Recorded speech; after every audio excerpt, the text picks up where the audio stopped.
Hi friends, media ಜಗತ್ತಿಗೆ ಸ್ವಾಗತ.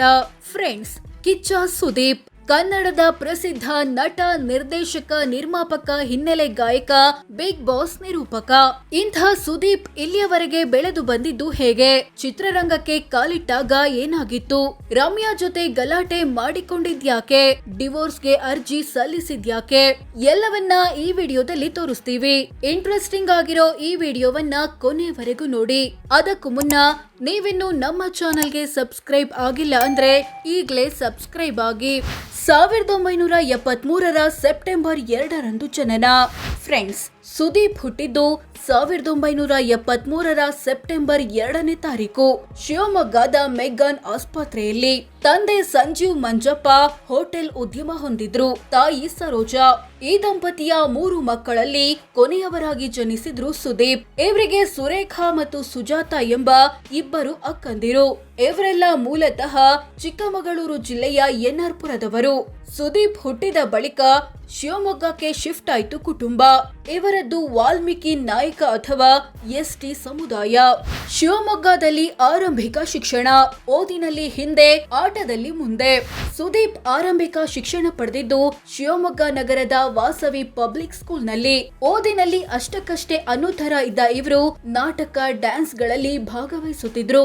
Last bench ನಲ್ಲಿ ಕೂರ್ತಿದ್ದ ಸುದೀಪ್ ಹಲವು ಸಲ ಕಿತಾಪತಿ ಮಾಡಿ ಶಾಲೆಯಿಂದ ಸಸ್ಪೆಂಡ್ ಆಗಿದ್ದು ಇದೆ. ಚಿಕ್ಕಂದಿನಲ್ಲಿ ಕ್ರಿಕೆಟ್, ಗೋಲಿ, ಚಿನ್ನಿದಾಂಡ್ ಇವರ ನೆಚ್ಚಿನ ಆಟಗಳಾಗಿದ್ವು.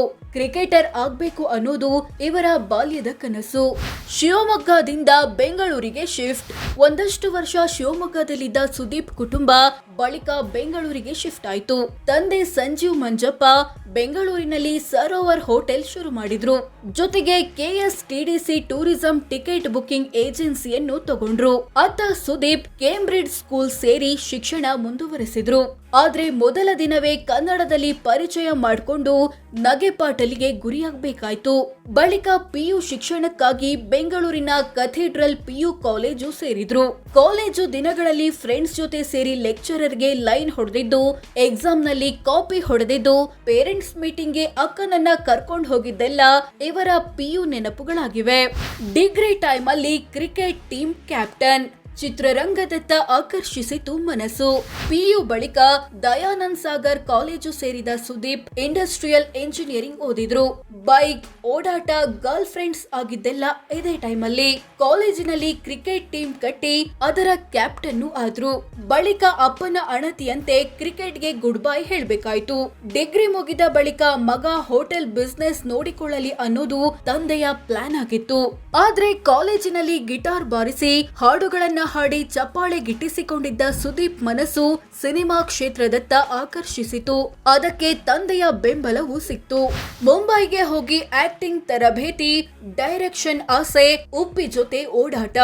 ಚಿತ್ರರಂಗಕ್ಕೆ ಬರಬೇಕು ಅಂದ್ಕೊಂಡ ಸುದೀಪ್ ಮುಂಬೈಗೆ ಹೋಗಿ ಅಲ್ಲಿನ ರೋಷನ್ ತನೇಜಾ ಆಕ್ಟಿಂಗ್ ಸ್ಕೂಲ್ ನಲ್ಲಿ ನಟನೆಯ ಟ್ರೈನಿಂಗ್ ಪಡೆದ್ರು. ನಂತರ ಡೈರೆಕ್ಟರ್ ಆಗೋ ಆಸೆ ಹುಡ್ತು. ಈ ಹಿನ್ನೆಲೆ ಓಂ ಸಿನಿಮಾ ಟೈಮಲ್ಲಿ ಉಪೇಂದ್ರ ಜೊತೆ ಓಡಾಡಿ ಗಮನ ಸೆಳೆದ್ರು. ಸಾಲು ಸಾಲು ಸಿನಿಮಾ ಫೇಲ್, ಐರನ್ ಲೆಗ್ ಕುಖ್ಯಾತಿಗೆ ಗುರಿ. ಇಂತಹ ಸುದೀಪ್ಗೆ 1996ರಲ್ಲಿ ಬ್ರಹ್ಮ ಸಿನಿಮಾದಲ್ಲಿ ನಟಿಸುವ ಅವಕಾಶ ಸಿಕ್ತು. ಅದರ ಶೂಟಿಂಗ್ ನಲ್ಲಿ ಭಾಗವಹಿಸಿದ್ರು. ಆದ್ರೆ ಕಾರಣಾಂತರಗಳಿಂದ ಸಿನಿಮಾ ಅರ್ಧಕ್ಕೆ ನಿಂತೋಯ್ತು. ಬಳಿಕ ಓ ಕುಸುಮಬಾಲೆ ಚಿತ್ರದ ಆಫರ್ ಬಂತು. ಅದು ಕೂಡ ಹಣಕಾಸಿನ ಸಮಸ್ಯೆಯಿಂದ ನಿಂತೋಯ್ತು. ಕೊನೆಗೆ 1997ರಲ್ಲಿ ಅಂದ್ರೆ ತಮ್ಮ 24ನೇ ವಯಸ್ಸಲ್ಲಿ ತಾಯವ್ವ ಸಿನಿಮಾ ಮೂಲಕ ತೆರೆ ಮೇಲೆ ಬಂದ್ರು ಸುದೀಪ್. ಆದ್ರೆ ಈ ಸಿನಿಮಾ ಓಡಿದ್ದು 3 ಮತ್ತೊಂದು ದಿನ. ಇದನ್ನೆಲ್ಲ ನೋಡಿದ ಕೆಲವರು ಸುದೀಪ್ದು ಐರನ್ ಲೆಗ್, ಇವರನ್ನ ಹಾಕೊಂಡು ಸಿನಿಮಾ ಮಾಡಿದ್ರೆ ಫ್ಲಾಪ್ ಆಗೋದು ಗ್ಯಾರಂಟಿ ಅಂತ ಮಾತನಾಡೋಕೆ ಶುರು ಮಾಡಿದ್ರು. ಸೀರಿಯಲ್ ಕಡೆ ಮುಖ, ಮತ್ತೆ ಬ್ಯಾಡ್ ಲಕ್. ಸ್ಪರ್ಶ ಮತ್ತು ಹುಚ್ಚ ಹಿಟ್, ಬದಲಾಯ್ತು ಅದೃಷ್ಟ. ಚಿತ್ರರಂಗದಲ್ಲಿ ಆರಂಭಿಕ ಯಶಸ್ಸು ಸಿಗದ ಹಿನ್ನೆಲೆ ಸೀರಿಯಲ್ ಕಡೆ ಮುಖ ಮಾಡಿದ್ರು ಸುದೀಪ್. ಸುಧಾಕರ್ ಭಂಡಾರಿ ನಿರ್ದೇಶಿಸಿದ ಪ್ರೇಮದ ಕಾದಂಬರಿ ಧಾರಾವಾಹಿಯಲ್ಲಿ ನಟಿಸಿದ್ರು. ಆದ್ರೆ ಅದು ಕೂಡ ಹೆಚ್ಚು ದಿನ ಪ್ರಸಾರವಾಗಲಿಲ್ಲ. ಬಳಿಕ ಪ್ರತ್ಯರ್ಥ ಸಿನಿಮಾದಲ್ಲಿ ಪೋಷಕ ಪಾತ್ರ ನಿರ್ವಹಿಸಿದ್ರು. ಸೂಕ್ತ ಅವಕಾಶಕ್ಕಾಗಿ ಕಾಯ್ತಿದ್ದ ಸುದೀಪ್ಗೆ 2000ನೇ ಇಸವಿಯಲ್ಲಿ ತೆರೆಕಂಡ ಸ್ಪರ್ಶ ಸಿನಿಮಾ ಒಳ್ಳೆ ಹೆಸರು ತಂದುಕೊಡ್ತು. ಮುಂದಿನ ವರ್ಷವೇ ತೆರೆಕಂಡ ಹುಚ್ಚ ಸಿನಿಮಾ ಸೂಪರ್ ಡೂಪರ್ ಹಿಟ್ ಆಯ್ತು. ಸುದೀಪ್ಗೆ ಬೆಸ್ಟ್ ಆಕ್ಟರ್ ಅವಾರ್ಡ್ ಬಂತು. ಈ ಸಿನಿಮಾದಲ್ಲಿನ ಕಿಚ್ಚ ಪಾತ್ರದಿಂದಾಗಿ ಕಿಚ್ಚ ಸುದೀಪ್ ಅಂತಾನು ಕರೆಸಿಕೊಂಡ್ರು. ಆಮೇಲೆ ಹಿಂದೆ ತಿರುಗಿ ನೋಡಲೇ ಇಲ್ಲ. ಒಂದೊಂದೇ ಸಿನಿಮಾ ಮಾಡ್ತಾ ಎಲ್ಲರ ಮನೆ ಮಾತಾದ್ರು. 2001ರಲ್ಲಿ ಪ್ರಿಯಾ ಜೊತೆ ಮದುವೆ. ಇಂಥ ಸುದೀಪ್ ಯಶಸ್ಸಿನ ಉತ್ತುಂಗದಲ್ಲಿದ್ದಾಗ್ಲೇ ಅಂದ್ರೆ 2001ರಲ್ಲಿ ಪ್ರಿಯಾ ರಾಧಾಕೃಷ್ಣನ್ ಜೊತೆ ದಾಂಪತ್ಯ ಜೀವನಕ್ಕೆ ಕಾಲಿಟ್ರು. ಮದುವೆಗೂ ಮುನ್ನ ಈ ಜೋಡಿ ಹಲವು ವರ್ಷ ಪ್ರೀತಿ ಮಾಡಿತ್ತು. ಅಂದಹಾಗೆ ಪ್ರಿಯಾ ಏರ್ಲೈನ್ಸ್ ಕಂಪನಿ ಮತ್ತು ಬ್ಯಾಂಕ್ ಒಂದರಲ್ಲಿ ಕೆಲಸ ಮಾಡ್ತಿದ್ರು. ಈ ದಂಪತಿಗೆ 2004ರಲ್ಲಿ ಸಾನ್ವಿ ಎಂಬ ಮಗಳ ಜನನವಾಯಿತು. 2006ರಲ್ಲಿ ನಿರ್ದೇಶಕನ ಕನಸು ನನಸು. ನಿರ್ದೇಶಕನಾಗಬೇಕು ಅಂತ ಚಿತ್ರರಂಗಕ್ಕೆ ಬಂದ ಸುದೀಪ್ 2006ರಲ್ಲಿ ಆ ಕನಸನ್ನ ನನಸು ಮಾಡಿಕೊಂಡ್ರು. ಮೈ ಆಟೋಗ್ರಾಫ್ ಚಿತ್ರವನ್ನ ತಾವೇ ನಿರ್ದೇಶಿಸಿ ನಿರ್ಮಾಣ ಮಾಡಿದ್ರು. ಇದರಲ್ಲಿ ಯಶಸ್ಸು ಸಿಕ್ಕ ಬಳಿಕ ಹಲವು ಸಿನಿಮಾಗಳಿಗೆ ಆಕ್ಷನ್ ಕಟ್ ಹೇಳಿ ಪ್ರೊಡ್ಯೂಸ್ ಮಾಡಿದ್ರು. ಕೆಲವೊಂದು ಸಿನಿಮಾಗಳಿಗೆ ಹಿನ್ನೆಲೆ ಗಾಯಕರಾಗಿಯೂ ಕೆಲಸ ಮಾಡಿದ್ರು. 2008 ಫೂಂಕ್ ಮೂಲಕ ಬಾಲಿವುಡ್ಗೆ, ಈಗ ನಟನೆಗೆ ಅವಾರ್ಡ್ಗಳ ಸುರಿಮಳೆ. ಇಂಥ ಸುದೀಪ್ 2008ರಲ್ಲಿ ರಾಮ್ ಗೋಪಾಲ್ ವರ್ಮಾ ನಿರ್ದೇಶನದ ಫೂಂಕ್ ಎಂಬ ಹಾರರ್ ಸಿನಿಮಾ ಮೂಲಕ ಬಾಲಿವುಡ್ಗೆ ಎಂಟ್ರಿ ಕೊಟ್ರು. ಕನ್ನಡ ಬಿಟ್ಟು ಬೇರೆ ಭಾಷೆಯಲ್ಲಿ ಸುದೀಪ್ ನಟಿಸಿದ ಮೊದಲ ಚಿತ್ರವಿದು. ಬಳಿಕ ತೆಲುಗು, ತಮಿಳಿನ ಚಿತ್ರಗಳಲ್ಲಿ ನಟಿಸಿ ಸೈ ಎನಿಸಿಕೊಂಡ್ರು. 2012ರಲ್ಲಿ ತೆರೆಕಂಡ ಈಗ ಸುದೀಪ್ ಜೀವನದ ಸ್ಪೆಷಲ್ ಸಿನಿಮಾ. ಇದರಲ್ಲಿನ ನಟನೆಗೆ ಹಲವು ಅವಾರ್ಡ್ ಬಂತು. ಈಗ ಟೈಮಲ್ಲೇ ಸುದೀಪ್ ಅನ್ನೋ ಹೆಸರು ಸುದೀಪ ಅಂತ ಬದಲಾಗಿದ್ದು. ಅಂದ್ಹಾಗೆ ಸುದೀಪ್ ಅನ್ನೋದನ್ನ ಸುದೀಪ ಮಾಡಿದ್ರೆ ಯಶಸ್ಸು ಸಿಗುತ್ತೆ ಅಂತ ಎಸ್ ನಾರಾಯಣ್ ಸಲಹೆ ಕೊಟ್ರು. ಅದರಂತೆ ಹೆಸರು ಬದಲಾಯಿಸಿದ್ದಕ್ಕೂ ಈಗ ಸಿನಿಮಾ ಹಿಟ್ ಆಗೋಕ್ಕೂ ಸರಿಯಾಯ್ತು. 2009ರಲ್ಲಿ ಸುದೀಪ್ ರಮ್ಯಾ ಗಲಾಟೆ. ಅದು 2009. ಸುದೀಪ್ ನಿರ್ದೇಶನದ ಜಸ್ಟ್ ಮಾತ್ಮಾತಲಿ ಚಿತ್ರದ ಸಾಂಗ್ ಶೂಟಿಂಗ್ ಟೈಮ್. ಈ ವೇಳೆ ಟೇಕ್ಸ್ ವಿಚಾರಕ್ಕೆ ರಮ್ಯಾ ಮತ್ತು ಕೊರಿಯೋಗ್ರಾಫರ್ ಹರ್ಷ ಮಧ್ಯೆ ಮಾತಿನ ಚಕಮಕಿ ನಡೆಯಿತು. ಸಿಟ್ಟಿಗೆದ್ದ ರಮ್ಯಾ ಸಿನಿಮಾ ಮತ್ತು ಸಿಬ್ಬಂದಿಯನ್ನ ಕೆಟ್ಟದಾಗಿ ನಿಂದಿಸಿ ಶೂಟಿಂಗ್ ಸೆಟ್ ನಿಂದ ಹೊರ ನಡೆದ್ರು. ಇದರಿಂದ ಕೋಪಗೊಂಡ ಸುದೀಪ್, ನಟಿಯಾಗಿ ರಮ್ಯಾ ತನ್ನ ಕೆಲಸವನ್ನ ಗೌರವಿಸಬೇಕು, ಸಹ ನಟರು ಮತ್ತು ಟೆಕ್ನಿಷಿಯನ್ ಗಳನ್ನ ಗೌರವಿಸಬೇಕು. ನಾವು ಸಿನಿಮಾ ಮಾಡಲು ಕಷ್ಟಪಡುತ್ತಿರುವಾಗ ಸಿನಿಮಾ ಬಗ್ಗೆ ನೀವು ಕೆಟ್ಟದಾಗಿ ಮಾತನಾಡಿದ್ರೆ ಏನರ್ಥ ಅಂತ ಕಿಡಿಕಾರಿದ್ರು. ಇದರ ಬೆನ್ನಲ್ಲೇ ರಮ್ಯಾ ಜೊತೆ ಕೆಲಸ ಮಾಡದಿರಲು ಡ್ಯಾನ್ಸರ್ ಗಳು ನಿರ್ಧರಿಸಿದ್ರು. ರಮ್ಯಾರ ವರ್ತನೆಯಿಂದ ತನಗೆ 10 ಲಕ್ಷ ಹೆಚ್ಚುವರಿ ಖರ್ಚಾಯ್ತು ಅಂತ ಸಿನಿಮಾ ನಿರ್ಮಾಪಕ ಶಂಕರೇಗೌಡ ಹೇಳಿಕೊಂಡ್ರು. ಬಳಿಕ ಎಲ್ಲವೂ ಸರಿ ಹೋಯ್ತು. ಸುದೀಪ್ ರಮ್ಯಾ ಕೂಡ ಪ್ಯಾಚ್ ಅಪ್ ಮಾಡ್ಕೊಂಡ್ರು. 2010 ಕಪಾಳ ಮೋಕ್ಷದ ಆರೋಪ.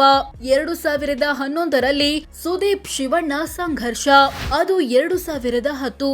ಸುದೀಪ್ ನಿರ್ದೇಶನದ ಕನ್ವರ್ಲಾಲ್ ಸಿನಿಮಾದ ಶೂಟಿಂಗ್ ಸೆಟ್ ನಲ್ಲಿ ಅಸಿಸ್ಟೆಂಟ್ ಡೈರೆಕ್ಟರ್ ಸಾಗರ್ಗೆ ಸುದೀಪ್ ಕಪಾಳ ಮೋಕ್ಷ ಮಾಡಿದ್ರು ಅನ್ನೋ ಆರೋಪ ಕೇಳಿಬಂತು. ಆದ್ರೆ ಈ ಆರೋಪ ಸುಳ್ಳು ಅಂದ್ರು ಸುದೀಪ್. ನಂತರ 2011ರಲ್ಲಿ ರಾಜ್ ಕಪ್ ಕ್ರಿಕೆಟ್ ಮ್ಯಾಚ್ ವೇಳೆ ಸುದೀಪ್ ಮತ್ತು ಶಿವಣ್ಣ ತಂಡಗಳ ಮಧ್ಯೆ ಸಂಘರ್ಷ ನಡೆಯಿತು. ಒಬ್ರಂತೂ ಸುದೀಪ್ ಮೇಲೆ ಕೈ ಮಾಡಿಬಿಟ್ರು. ಈ ಬಗ್ಗೆ ಬಳಿಕ ಮಾತನಾಡಿದ ಸುದೀಪ್, ಬೇರೆಯವರಾಗಿದ್ರೆ ಅರ್ಧಕ್ಕೆ ಮ್ಯಾಚ್ ಬಿಟ್ಟು ಹೋಗ್ತಿದ್ರು. ಆದ್ರೆ ಶಿವಣ್ಣ ಜೊತೆ ನಂಗೆ ಒಳ್ಳೆ ಸಂಬಂಧವಿದೆ, ಅವರಿಗೆ ಬೇಜಾರಾಗಬಾರ್ದು ಅಂತ ಹೇಳಿ ಹೋಗಿದ್ದ ಕೆಲಸವನ್ನ ಮುಗಿಸಿಕೊಂಡು ಬಂದೆ ಅಂದ್ರು. ಜೊತೆಗೆ ಈ ಘಟನೆಯಿಂದ ತನ್ನ ಮತ್ತು ರಾಜ್ ಕುಟುಂಬದ ಸಂಬಂಧದ ಮೇಲೆ ಯಾವುದೇ ಪರಿಣಾಮ ಬೀರಲ್ಲ ಅಂತಾನು ಹೇಳಿದ್ರು. Karnataka bulldozers captain. 2011ರಲ್ಲಿ ಸಿಸಿಎಲ್ ಅಥವಾ ಸೆಲೆಬ್ರಿಟಿ ಕ್ರಿಕೆಟ್ ಲೀಗ್ ಶುರುವಾದಾಗ ಕರ್ನಾಟಕ ಬುಲ್ಡೋಸರ್ಸ್ ತಂಡದ ನಾಯಕರಾದ್ರು ಸುದೀಪ್. ಮೊದಲೆರಡು ಸೀಸನ್ ನಲ್ಲಿ ರನ್ನರ್ ಅಪ್ ಆದ ತಂಡ 3 ಮತ್ತು ಮತ್ತು 4ನೇ ಸೀಸನ್ ಗೆದ್ದು ಬೀಗ್ತು. 2013ರಿಂದ ಬಿಗ್ ಬಾಸ್ ನಿರೂಪಕ ಜರ್ನಿ. ಇಂಥ ಸುದೀಪ್ 2013ರಲ್ಲಿ ಬಿಗ್ ಬಾಸ್ ಕನ್ನಡ ಶುರುವಾದಾಗ ಅದರ ನಿರೂಪಕರಾಗಿ ಆಯ್ಕೆಯಾದ್ರು. ಬಿಗ್ ಬಾಸ್ ಮೂಲಕ ಜನರಿಗೆ ಮತ್ತಷ್ಟು ಹತ್ತಿರವಾದ್ರು. ಅಂದಹಾಗೆ ಬಿಗ್ ಬಾಸ್ ನ ಮೊದಲ 5 ಸೀಸನ್ ನಡೆಸಿಕೊಡಲು 20 ಕೋಟಿ ಸಂಭಾವನೆಗೆ ಸುದೀಪ್ ಅಗ್ರಿಮೆಂಟ್ ಮಾಡಿಕೊಂಡಿದ್ರು ಎನ್ನಲಾಗುತ್ತೆ. 2015ರಲ್ಲಿ ಡಿವೋರ್ಸ್ಗೆ ಅರ್ಜಿ, ಬಳಿಕ ಮನಸ್ಸು ಬದಲಿಸಿದ ಜೋಡಿ.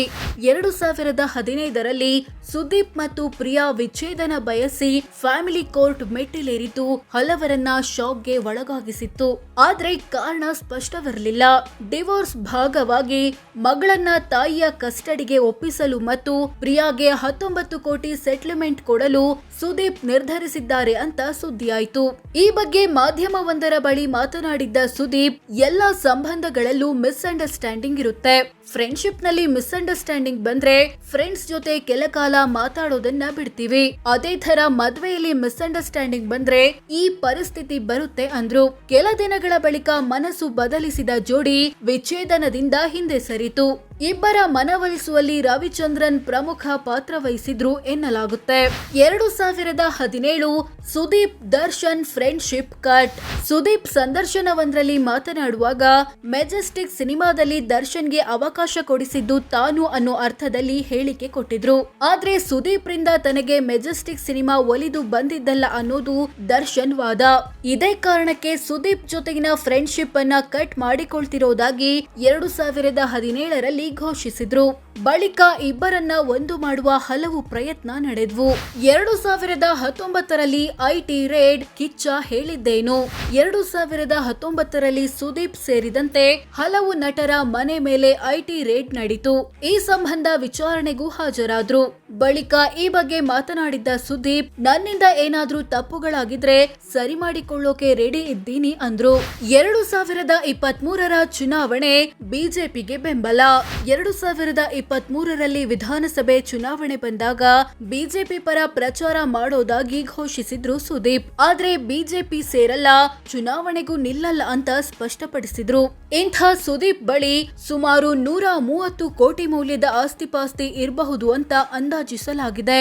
ಸೊ ಫ್ರೆಂಡ್ಸ್, ಇದಿಷ್ಟು ಅಭಿನಯ ಚಕ್ರವರ್ತಿ ಸುದೀಪ್ ಇಲ್ಲಿಯವರೆಗೆ ಬೆಳೆದು ಬಂದಿದ್ದು ಹೇಗೆ, ಇವರ ಜೀವನದ ಹಾದಿ ಹೇಗಿತ್ತು ಅನ್ನೋದನ್ನ ತಿಳಿಸಿಕೊಡೋ ಪ್ರಯತ್ನ.